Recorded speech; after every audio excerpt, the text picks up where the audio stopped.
Ní ìlú wa ní abúlé Yanká, ìròyìn ìlú òyìnbó tí a máa ń gbọ́ lẹ́nu Madam Queen àti ọkọ̀ bọ̀gìnì tí wọ́n máa ń gbé wá abúlé máa ń jẹ́ kí ìlú òyìnbó wù mí lọ. Èmi àti ọ̀rẹ́ mi Àpékẹ́ a máa ń sọ láàrin ara wa wípé tó bá ṣeé ṣe kí a lọ bá Madam Queen tí wọ́n bá tún wá sí abúlé wa láti wá kí ìyá wọn, a lè bá wọn sọ̀ tí wọ́n bá máa mú wa lọ ìlú òyìnbó láti ṣiṣẹ́.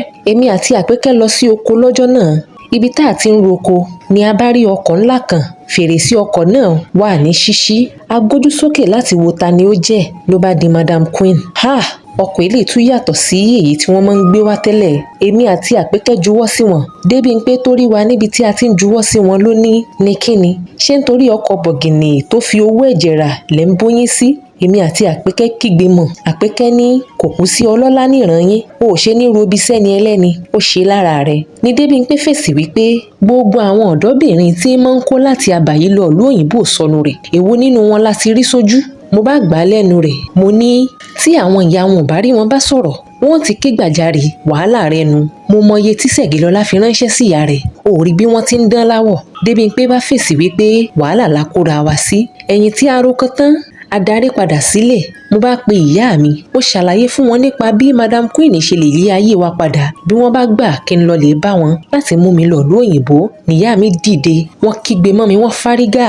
Wọ́n ní àwọn ò tún gbọdọ̀ gbọ́ ọ̀rọ̀ Madam Queen lẹ́nu mi mọ́ tí mi ò bá fẹ́ kan àbùkù.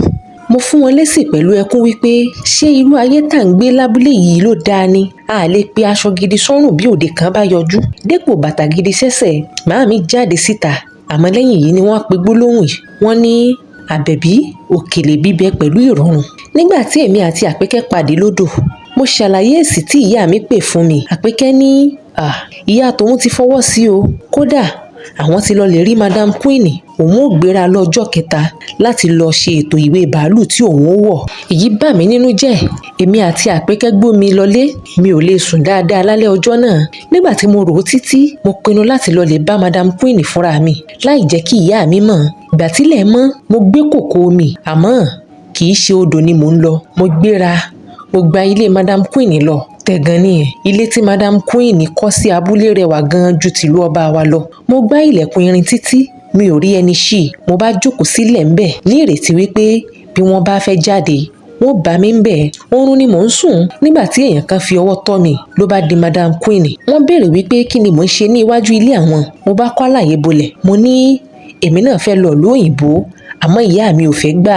Madam Queen bi mí léèrè wípé ṣé ìlú òyìnbó ń mú èmi lọ. Mo mirí wípé bẹ́ẹ̀ ni. Wọ́n ní àwọn máa gbéra ní òwúrọ̀ kùtù ọ̀la o. Tí mo bá lè yọ wá láì jẹ́ kí ìyá mi mọ̀, mi ò sì gbọdọ̀ kó aṣọ kankan dání.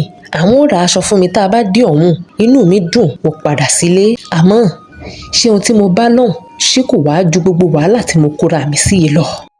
Mo fẹ́ fi àsìkò yìí dúpẹ́ lọ́pọ̀lọpọ̀ lọ́wọ́ gbogbo yín tí ẹ bá mi gbọ́ ìtàn yìí. Apá kejì ń bọ̀ ní ọ̀la. Ẹ má wá gbàgbé ilé ìtẹ́gbọ́ yìí náà. Ẹ bá mi pín ká, kẹ́sì bá mi tẹ ìfẹ́ ràn, kẹ́sì bá mi sọ̀rọ̀ níbi comment section. Ẹ ṣé gan lọ́pọ̀lọpọ̀. Ó dàbọ̀.